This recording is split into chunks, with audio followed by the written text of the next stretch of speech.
back, ladies and gentlemen, to the Blackshirt Alert Show. I am your host, PK. With me, as always, is Greg. Greg? Hey, everybody. Greg, another game, another close loss. Yeah, terrible. And I don't know about you, but I'm sick and tired of them. Well, Trav, we're pissed and we have every right to. A lot of people are pissed, and a lot of people have every right to. Trav, we were at the game Saturday. Blackshirt Alert Show was there at the game Saturday. We hung out, with the 95 team Saturday. Right. And what a disappointment. Greg, it sucks that we honor the team with that type of performance. We try to stay positive here at the Blackshirt Alert Show, Trav. And it's hard. It's hard. Hard. It's embarrassing. We're at the point of embarrassing. We don't want to rag on people too much, but we do have to say the things that need to be said, Trav. Greg, let me just throw this out there. Watching that game, I felt that we were the better team. We were the better team. We throw that pick six, and Tommy Armstrong should have never thrown that ball. No. There was no reason to ever throw that ball. He took some crucial sacks that he should have just thrown the ball away. And for whatever reason, he thinks that he can just make a play when everything breaks down. And that's freshman mistakes, and he's a fourth-year player. Well, being at the game, Trav, we sat way up high, and we were able to see some things that, they didn't necessarily show on TV. He is passing into he's passing to players that are completely covered while he's completely missing players downfield, Trav. And it seems like he makes a decision in his mind before the play where he's gonna go, what direction, and he doesn't look at 2/3 of the field. So, Greg, here's our issue. You remember a quarterback named Joe Daly during the Callahan era? How could I forget? Threw something like 21, 22 interceptions for the year. Yep. Only had 19 or 20 touchdowns for the entire year. Basically threw more interceptions than touchdowns. Here's the problem. Joe Daly loved to try to get that home run ball, so he'd constantly fling it downfield, trying to get that, receiver, 50 yards downfield and, make a big play. Tommy Armstrong does a lot of the same crap when we have guys wide open in the flat. It's driving me nuts.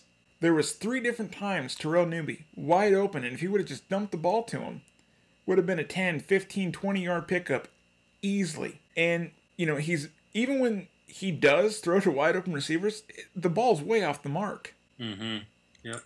And furthermore, the few times when he actually does throw a nice ball, the receivers drop the ball. I can't even remember the number, but there was a huge number of drop passes, Trav. It was in the teens, I think. I thought it was like 8 or 9.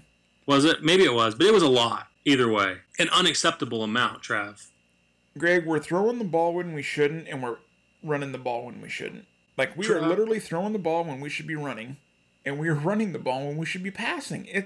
Trev, I don't want to sound rude, but we need some answers as to why we continue to throw the football. Trav, this is Nebraska. We run the football. That's what we do. That's how we won national championships. Why are we passing the ball so much, Trav? Greg, when Riley was hired, he said he was not going to sacrifice wins to force a system that was out of the players' abilities. Right. What I think we're witnessing is the exact opposite of what he is saying. We are sacrificing wins for this offense. There's no other way to put it. We passed the ball 48 times. We are Nebraska. We're not Oregon State. We're not Texas Tech. We don't pass the ball 50 times a game. We just don't. Enough's enough. You got to have smash mouth football. That's what this whole program was centered around. We don't have that. The offensive line play has been lackluster all season. Honestly, at this point, I'm starting to think that even if we did have a guy like Amon Green, he wouldn't be able to get anything going because the line is not playing fundamental football. Like, I don't know what is going on with that line, but they're horrible. They're horrible. There's a lot of issues with this team, and one thing I'm so sick and tired of hearing is it's Bo Pelini's fault. Bo's gone. You can't point a finger at Bo anymore. Bo didn't do anything to this program that should cause us to be 3-5 right now. Trev, let me ask you this. Sometimes I think about this. Do you think Bo knew that this ship was sinking? No. Or Greg, I'll be honest with you, and I'm not trying to bring up any controversy here. If Bo was here, we would have some losses, but I promise you we'd be 5-3 instead of 3-5. I guarantee it. I think we'd be even a little bit better, Trav. Maybe just a couple losses. But yeah, I agree with you. It's so mind-numbingly painful to witness this team losing the way that they are. You would think that we'd at least learn to win one of these close games, and we can't do it. Hey, Trav, can you help me understand something? I'll do my best. We're Nebraska. Multi-million-dollar facilities. All the resources in the world. Multi-million-dollar training rooms. Trav, why are there teams out there, on shoestring budgets that are... You want to know why Memphis is better than Nebraska? I want to know why Memphis is better. Why is Utah? Why are all these teams... You want to know why Toledo is better than Nebraska? I do. I want an answer. I expect an answer from this, because it's not... something's not adding up here, Trav. Greg, I wish there was an answer, but the thing is, this team is so messed up in almost every aspect of the game that it's going to take a long time for these things to get fixed. And Trav, I have seen nothing to really show me that anything is going to change. I think we have one more win coming, and it should be against Purdue, the worst team in the Big Ten, but... That's not even certain. They're a pass-happy team. Okay, they love to pass the football. And that is our biggest weakness. We can't defend the pass. So we look at it like this. They're probably tickled pink that Nebraska's coming to town. And it's basically their strength against our weakness. Trav, we stand now at 3-5. Isn't that painful to say, Greg? Let's just think about this for a second, guys. Nebraska is 3-5. I don't know whether to laugh or cry. We weren't even born the last time we were 3-5. Right. You know what, Trav? We got some really cool video and some pictures from this game that we went to on Saturday. And Trav, we were lucky enough to be down right in front of the tunnel walk. Yeah, got to see the 95 players coming out of the tunnel walk. And we got some great video of that, and we're going to play that here, later on in the show. And I don't even know if this team deserves to have the tunnel walk. I mean, we're at a real problem. Greg, this team's at a crossroads, okay?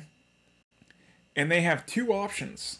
They can either suck it up and play to the absolute best of their abilities and do the things that need to be done, or they can let the person that is behind them have a chance to contribute to this damn football team. Yeah, that's a good point, Trav. Because I'm sure there's plenty of players on this team that would give anything.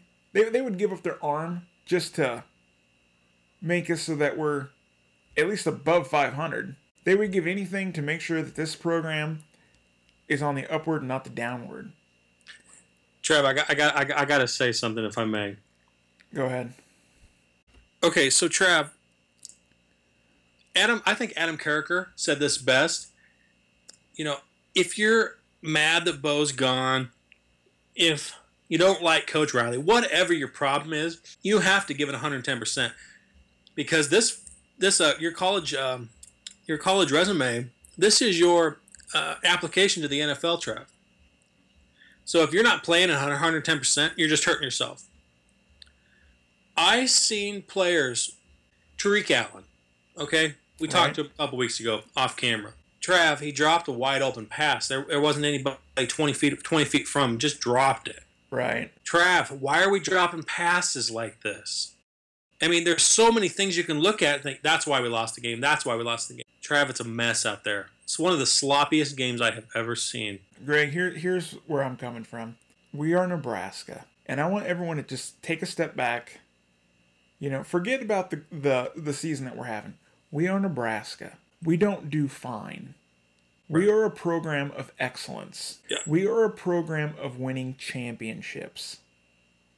And the thing that irritates me the most is that we have not won any sort of championships since 1999. It's been a ghost town since 99. And I've said this even in our first ever show, our first ever episode. That is unacceptable. And when you tell us that you're going to bring in a person that is going to take us to the next step, and this is what we're dealing with, I got to question your loyalty to this program and where you want it to go. Now, do I think Mike Riley's a good coach? Yes. Do I think he's the man for the job? I don't know. Is he the man for Nebraska? It's not looking likely. There's no reason that we should be 3-5. Now, you can blame it on Bo. You can take, for lack of a better word, the chicken shit way out and say it's because of Bo. Bo didn't recruit well. Well, that's BS. Yeah. Okay? We have 17 starters from last year on this team. They didn't just learn how to lose overnight. Yes, they're learning a new system. Yes, they're getting familiar with new coaches. Okay? But this team still went 9-4 last year. In the regular season, they were 9-4. There's no excuses for what we are dealing with this year. Now, I don't care about us losing, all these games by 13 points. I don't care. The point is, we're losing. Now, you can sit there and say, oh, we're just 13 points away from being undefeated. Who cares? It doesn't make our record look any easier. It doesn't make our record look any better. You hear people say, well, even though we're, 3-5, we're still a good football team. No, we're not. Because if we were a good football team, we'd have won these close games. Mm-hmm. That's the difference between a good football team and a bad football team. A good football team learns how to win the close games. Trav, you sound pissed, and you have every right to. I am pissed. Absolutely. And, here's the thing, Greg. I loved visiting with Mike Riley the other day. Yeah. It was fun. He's a great guy. He stopped everything he was doing and, visit us with us for just a few minutes. You don't get a better guy than Mike Riley. But here's the thing. Nice doesn't win football games. And he was hired to do a job, and he's not doing his job.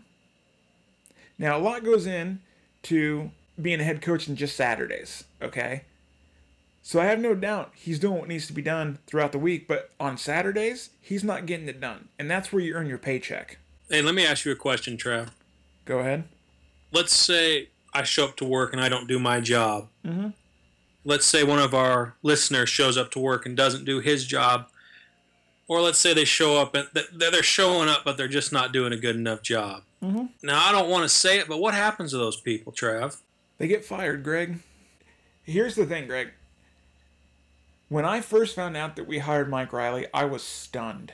I couldn't believe it. And I said to myself, I tried to convince myself that I have to get behind this man and I have to support him. And I am. I still support him. But before we hired him, a lot of people wanted Scott Frost, and I said, absolutely not. We do not need an offensive coordinator coming in here and taking over this program. And I do not mean this as a slight of Mike Riley, but when I found out that Mike Riley was the head coach, at that moment, I wish we would have just went and got Scott Frost. Absolutely. Trav, I'll admit, I never heard of Mike Riley when we hired him. I hadn't. Greg, here's the thing. And, we're being pretty critical of Mike Riley, and I think to a point it is justified, but you know who deserves a lot of this heat?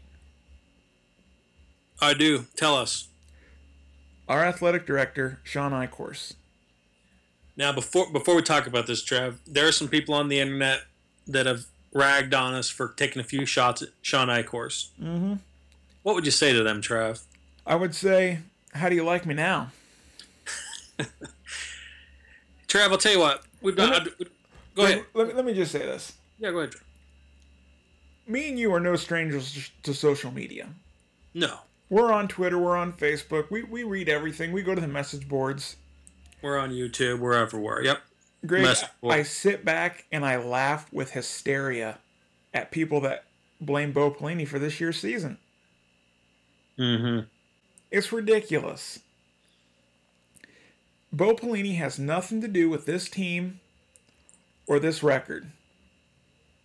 He's gone. He ain't coming back. For you to blame him is completely unjustified. Bo got what should have came to him. He was fired. He did not do his job. 3-5 is what we're at. Okay. Now 9-4 wasn't good enough. But we're 3-5. Trav, we're not saying fire Mike Riley, I don't think Mike Riley should be fired. I don't. but something's going to have to give here. There's people on the board that say, well, you can't fire a head coach the first year. How stupid would that make us look? Okay, guess what? We already look stupid. Am I wrong? You're definitely not wrong. And let me tell you something, Greg. We got to hang out with Aaron Taylor. We did. Great. We got guy. to hang out with Damon Benning. Great guy. Aaron Taylor, literally probably the nicest guy that you'll ever meet. Oh yeah.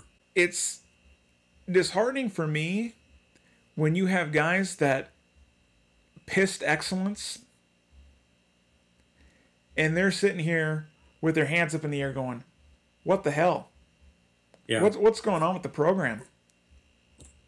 Everybody's at a loss. Nobody has answers. You know, and we talked to him a little bit, and he's just...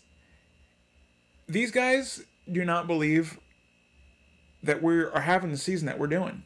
Nobody does. I don't think there's any answer for what's going on, and there's no quick fix for what's going on. I think after the Minnesota win, everyone was like, oh yeah, we're going to get on a roll. Back on track. We're back on track. Here's the thing. The reason why we felt like that is because we didn't know what it meant to win until that game. We had 2 wins until then. We finally get that 3rd win, and it's a breath of fresh air. Well, we talked about we this on should the just show. expect wins. Yeah. We said last week, Minnesota game, it looked like everything was clicking, looked like this team is finally, turned the corner and things are turning around. Mm-hmm. Now we just look stupid. Greg, I want to talk about something, and I really want to dig our nails into it. Yeah. Do you have any of the quotes when we hired Mike Riley? Do you have anything that Sean Eichhorst said that is the basis for this hire and the reasoning for moving in a different direction? Do you have any quotes that we could just kind of look at and kind of dissect now that we're 8 games into a season? I do, Trav. Let me read some of these quotes to you and let you guys kind of digest them and tell us what you think here, okay? When Sean Eichhorst fired Bo Pelini, he had that press conference. In the press conference, he said, and I quote, Trav, "We will compete for Big Ten and national championships." Let me be clear. We will compete for Big Ten and national championships. Wrong. Trav. Yeah. And I quote, "I am confident we will find a great coach to lead our storied program." Trav? Yep. Our storied program is on the rocks right now. Our storied program is not storied right now. It is storied. It's an old story that no one wants to read. Trav. Yeah. When asked, Sean Eichhorst, does this team have the talent level to compete at a championship level? And I quote, "I see it from afar. I think our coaches have obviously seen that, and that is why they brought these young men into our program.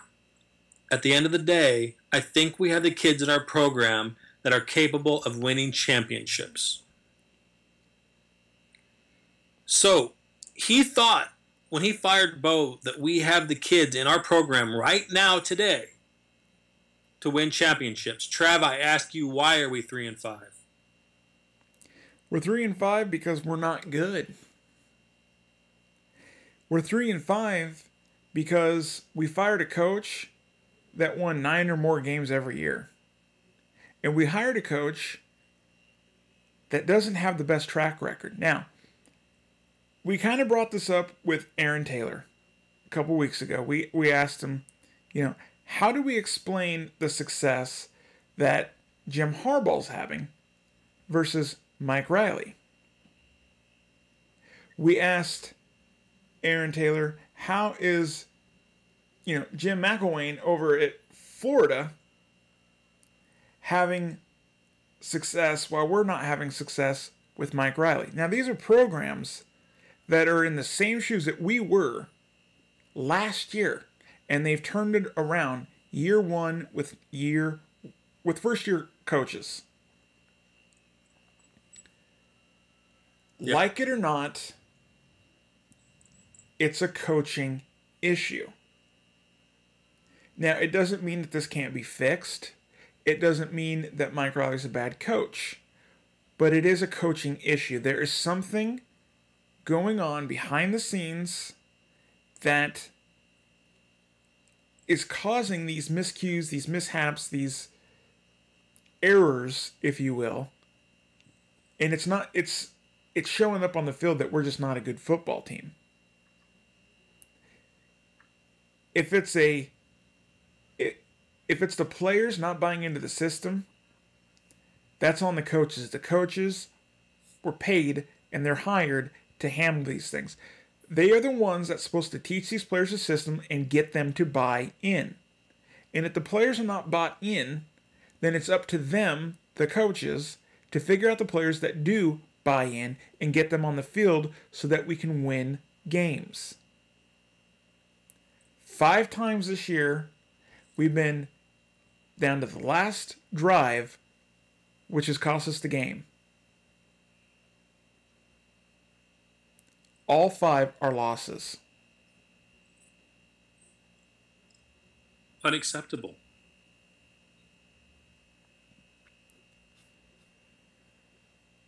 Greg, we've gotten some fan feedback on Twitter, Facebook, YouTube. And we actually came across an email from a fan of the show. Yes. And he left this long audio of him just giving his 2 cents. And consider our first call-in, if you will, even though it's not really a call-in, but just consider our first little, true response to the show and their take on the season. Yeah. This is Greg from North Platte. Greg from North Platte, and he says a lot of the things that need to be said. He does. We've said it 100 times with what we pride ourselves on here, and it sounds like, what we're trying to say, it's resonating with the fans because now we have other people reaching out to us saying the things that need to be said. So, Trav, he's pissed and he has every right to. He's pissed and he's got every right to, and you know what, Greg? Because I like to think of us as nice guys, we're going to give him the microphone. We're just going to play his audio recording and just give him a voice. That's what we do. Let Husker Nation hear this guy's plea and his cries on the state of Nebraska football. Hey guys, I just wanted to get a hold of you again. On Saturday I got a hold of you and I said that, it boils down to execution.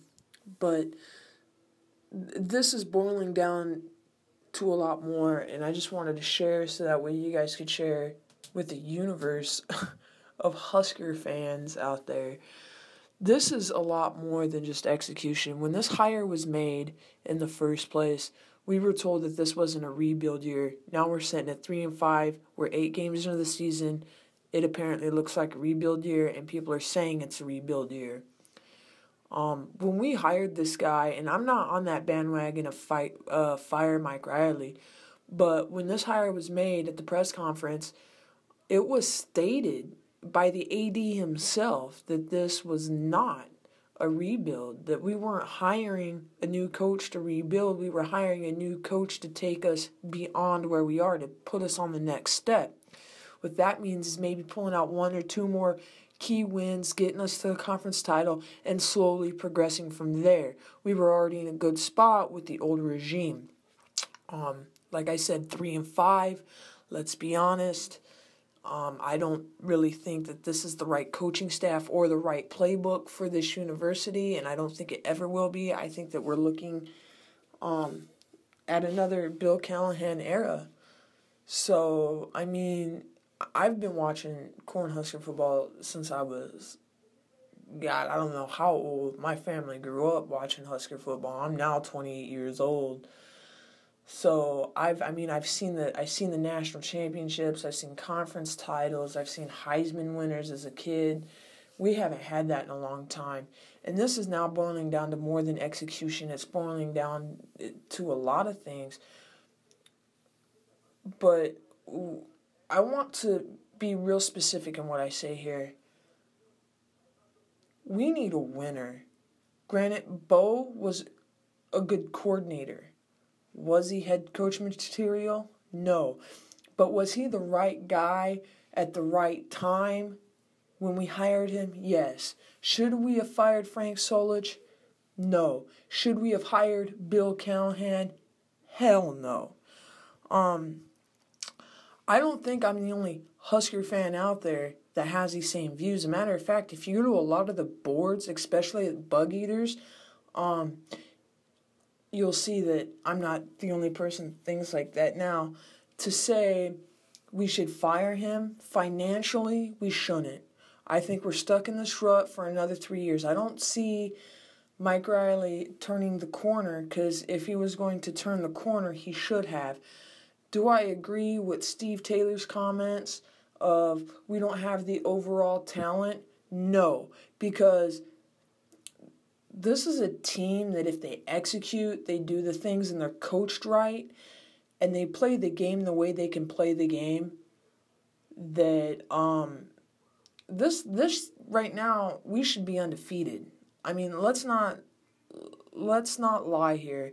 I'm not going to lie. I'm going to be honest. We should be undefeated. We have lost by a total of 13 points all in the fourth quarter, pretty much all on the last offensive drives. Whether it boils down to penalties or lack of execution or not being in the right position or the play calling. Now let's go back and look at all four of those areas that legitimately have cost us games. Those are all coaching. Discipline is coaching. Penalties is coaching. Play calling is coaching. Execution is a little coaching, but also a little bit of the players. I think that there's a big discord with the staff because it's not the same mentality that the old staff was. The old staff had that fight first mentality, fight to the, people have said so far, and you've heard it, I don't know if you've heard it, but I've heard it across the board. Oh, I'd rather have all these close losses than getting all these blowouts. Well, let's be honest. We haven't played Michigan State or Iowa yet. And the way those two teams are playing, look at what Connor Cook just did on Saturday. He put up almost 400 passing yards, I think, with 4 TDs and no interceptions. Imagine that in Lincoln in November. That's a blowout. That game's a for sure blowout. Connor Cook and the Michigan State offense are licking their chops right now in East Lansing, going, in 2 weeks, we could go to Lincoln and probably put up the best numbers we have all year and get to look twice as dominant as we have all year. Iowa is sitting there and they're looking at this going, oh, we get to keep the Heroes Trophy one more year because we can run the ball a lot better. We've played a bunch of teams that I don't think have been able to run the ball good. So people can say, well, they've got the best rushing defense, in the top 10 rushing defense, maybe the best rushing defense in the West. But we haven't really played a team that can run the ball. And even then, if we can stop the run, we can't stop the pass. So now you're going, and you can notice that these teams are game planning for it. I think that what we need to do is we need to look back and see where this problem has been 15 years in the making. Where did this problem start? This problem first started when you got rid of a head coach that took you to a national championship game, that won you a conference title. Now, had you not got rid of that guy, you'd probably still be up there in the top tier of programs. You probably wouldn't be where you're at now, and you'd probably be up there, you would be up there with the names of, you know, any SEC school or Michigan State or Ohio State. I mean, I'm just being realistic, and I'm saying what needs to be said just like you guys do. And that's why I like you guys and I like your show, because you guys aren't afraid to, you know, let those punches fly. You're not going to pull a punch because you're going to hurt somebody's feelings, and that's how I am. Now, when you think about this, like I said, 15 years in the making. People want to see 95 team, 94 team, Tom Osborne. That's first things first. We got to get out of that mentality. Those kids need to understand that they play for the University of Nebraska, and how they represent themselves on the field, how they represent themselves off the field, represent what the state of Nebraska is about. That is what this football team has been about since day one. That's how come they have the best college fans in college football. It's not because we sell out every game. It's because we sell out these games to go see the product on the field that represents the state of Nebraska. That's what these players are supposed to be playing like. They're supposed to represent the farmers, the hard workers, everybody in the state of Nebraska, our work ethic, our mentality. We are one of the best, historically, college football teams in the country. We are third most winningest program in college football, and that's only behind, get this, Michigan at number 1, and Alabama number 2, Nebraska number 3, and I think that we have the same amount of national titles as Alabama. Maybe 1 or 2 less, but I'm pretty sure it's 5. We both said it 5.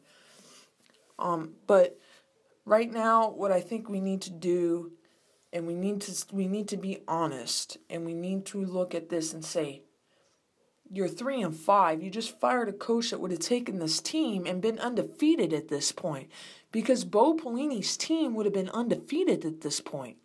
There's no question about that. Because it's happened before. You go from 9-4 to 3-5. So you go from being mediocre to the water boy. We suck again, you know?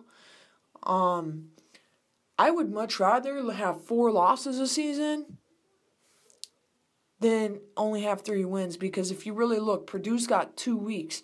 Purdue's going to come out firing on all cylinders, saying, we got to be pass happy, because they can't stop the pass. They can stop the run, but they can't stop the pass.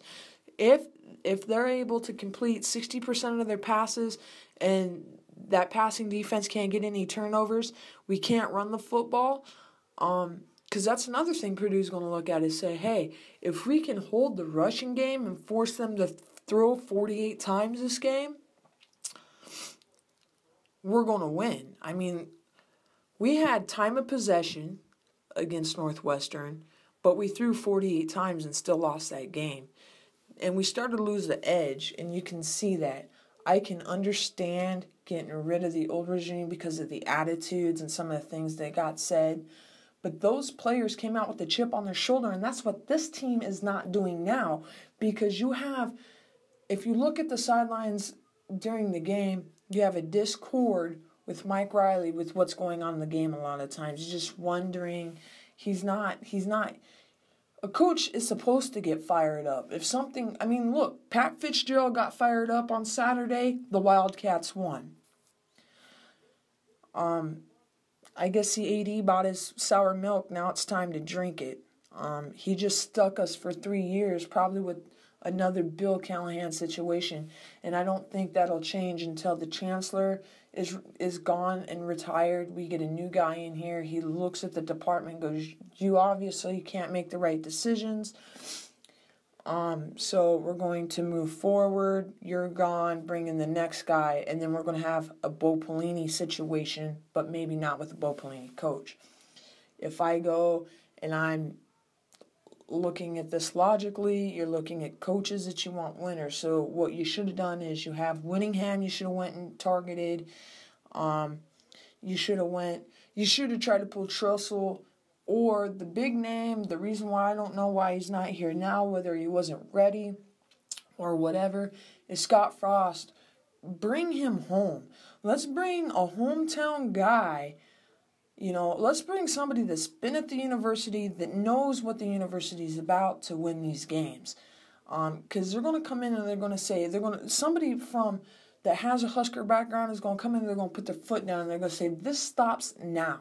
And I don't think we've had that yet. If we had that, it took Alex Lewis to fire these guys up. It shouldn't have taken Alex Lewis to say, this stops now, let's play better for one game. Mike Ryan, his coaching staff, should have said, this stops now. You're going to run those stadium stairs until you realize we're in charge, and you're going to do it the way we want to do it, and you win ball games.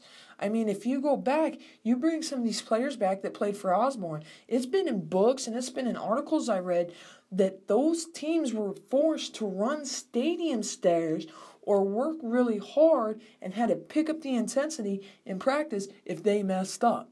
So, let's be real about this. We don't have that. We have the nice guy. I don't want to make anybody upset. It's okay. I'm tired of hearing the words and I'm personally to the point where I'm tired of hearing the excuses in the post game. I'm tired of hearing, well, we didn't do this. Okay, well, if it's the same thing as you said last week and the week before and the week before, now it's time for you to take accountability. How are you going to fix it? It's time to fix it. If you can't fix it, there's the door. The only way I can see that right now that we can improve this is that as fans, we put our foot down and we verbally let the university know that we are tired of seeing a historic football team, the way this football team is, fail the way it's failed for more than 15 years. Let's be honest.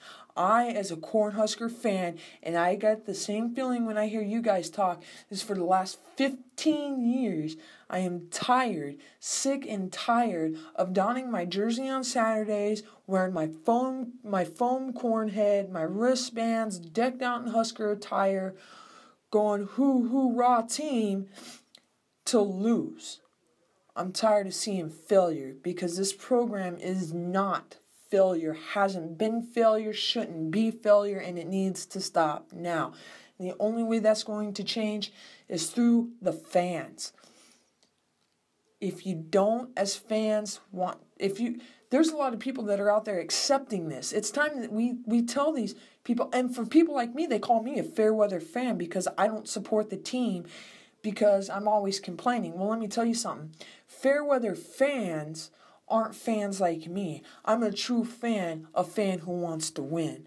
With that being said, what else can we do? I don't know about you guys, but I'm tired of what this program's become and the state of this program, and it's time for change now, not tomorrow, not yesterday. Not yesterday. The time for change was 15 years ago, let's be honest. 1997, that last game, I was a little kid, and I remember my grandfather saying, this is not good. In 1997, after that national championship game, when Osborne retired, my grandfather said, this is not going to be a fun ride. And it's still not fun, and I'm tired of it. So, anyway, keep up the good work, guys, and I'll talk to you later. So, Greg, there you have it. There's our first call-in, if you will, and I enjoyed listening to him. He said a lot of good stuff. Yeah, I thought it was great. I can't really think of anything we disagreed with. Greg, we love hearing from fans of the show. We love interacting, and, if anyone else wants to send in audio clip or, tweet us, text us, do it, anything you want to do. Hit us up. We'll get it on the show. Trav, all I have to say about that interview is I really like what he said about Scott Frost. We talked about this earlier. We were kind of against bringing in Frost, and then, we talked to Booker, and we got to doing some thinking, and now we're hearing from other people. And, we're kind of on board with the Scott Frost thing. So I really liked his, comment of bring him home. Great. Here's the thing. It ain't a joke to him. It's not. That's right. It ain't a joke to us. That's right. We have to get real, and we have to accept that we are a 3-5 football team. And I can't express this enough. Forget the fact that we're 13 points away from being undefeated. Who cares? And I say this every single time. A win is a win. If I win every game that I ever play by 1 point, that's okay. If I lose every point I play by 1 point, that's not all right. If these players, are coming up short every single game and they're losing, they go 0-12 for the season. But they lost by 1 point. So they lost by 12 points all year. You can look at this season and say, well, they were a good football team. They were 12 points away from being undefeated. Well, to me, that just says this is a bad football team. They weren't unable to win the games. They didn't win the games that mattered. It's one thing to beat a Southern Miss. It's one thing to beat a Minnesota. It's one thing to beat a South Alabama. It's another thing to actually win the games that need to be that matter. We haven't done that all season, and it doesn't look like we're going to at all. Now, I've heard some Oregon State fans say, well, hey, look at it this way. Mike Riley's good for about one huge upset a year. Big deal. We very, you hear people say, well, we could be 5-7 and make a bowl game. Oh, well, let's just celebrate mediocrity. Let's say we upset Michigan State. Okay. Mm-hmm. So how does that fix the rest of the losses? Doesn't change anything. Doesn't change anything. Greg, I was really hoping that we would be above 500 when things started looking pretty shaky. I thought we were above 500 football team. I don't see how we win more than one more game this year. It's going to be Purdue and Rutgers. That's our next two games that are most likely to be won. And I can see us losing both of them. I can see us winning one of them, or I can see us winning both of them. But it's not enough to get us. Any other year, those are just throwaway games that we're not even talking about. Greg, I don't know what we're supposed to do now.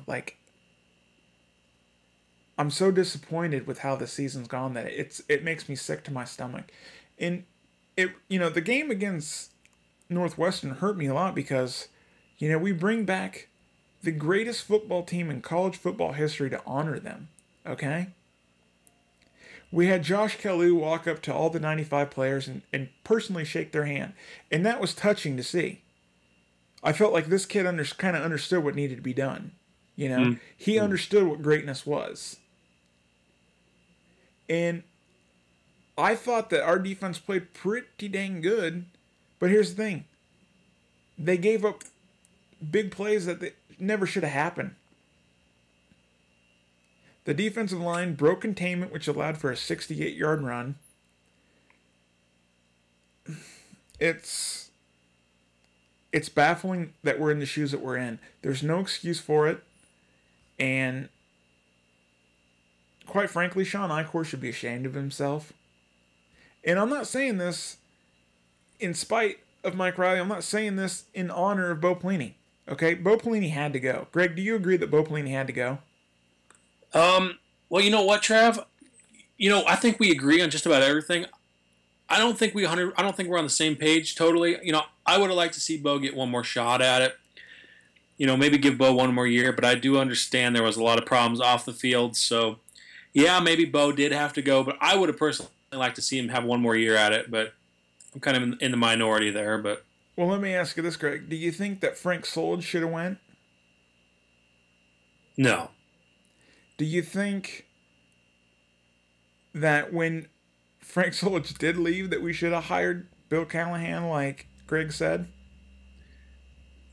I think Frank Solich should not have been fired. I think Frank Solich should still be the coach to this day to continue the Tom Osborne, line. Mm-hmm. And I think we'd be competing for national championships year in and year out if we would just stuck to our guns. Greg, here's the thing with what Greg Ramirez said. And he kind of hit the nail on the head. Frank Solich never should have been hired. Or never should have been fired. Right. And Bill Callahan never should have been hired. It set off a chain reaction of mediocrity. I'm starting to think that this program might be cursed, Greg.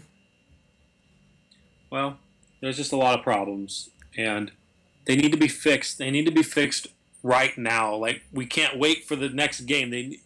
Problems need to be addressed now, this moment. Hit the panic button. Well, I mean, hit the panic button. It's panic time, Trav. It is panic time. It's not time to jump off the ledge, but it is panic time, and it's panic time because of this, Greg. Mike Riley, like I said, I think he's a good coach, but I'm not sure he's a fit for Nebraska. That's right. And the reason why I say that is we are physical. We were all raised around a physical, hard-nosed offense and defense. We prided ourselves on running it down your throat. And whenever you committed to stop us, it was a play-action pass over the top touchdown. Okay? Yeah, he's more of a finesse guy. It's a very finesse offense. I don't like it.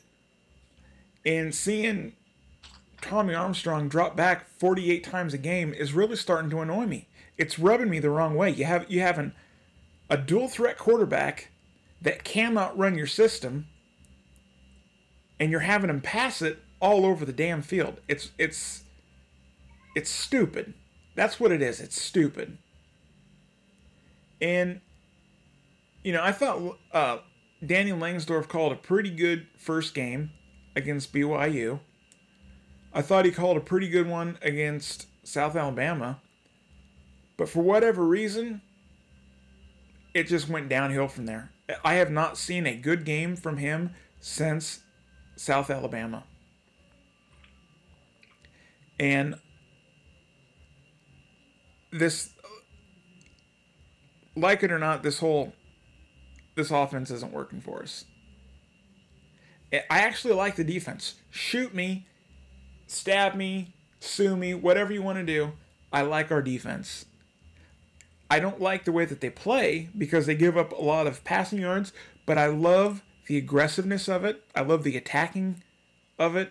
They kind of pin their ears back and they attack the football. I love seeing that. Okay, the pass defense will get better over time, but God help me, I love our defense. I just do. Blackshirts for life. But here's the thing. The offense isn't working. But let me just say this, Greg. We were 3rd and short 9 times, okay? Yeah.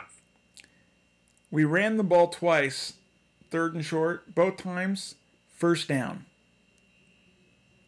We passed the ball the other 7 times, only one of those was a first down.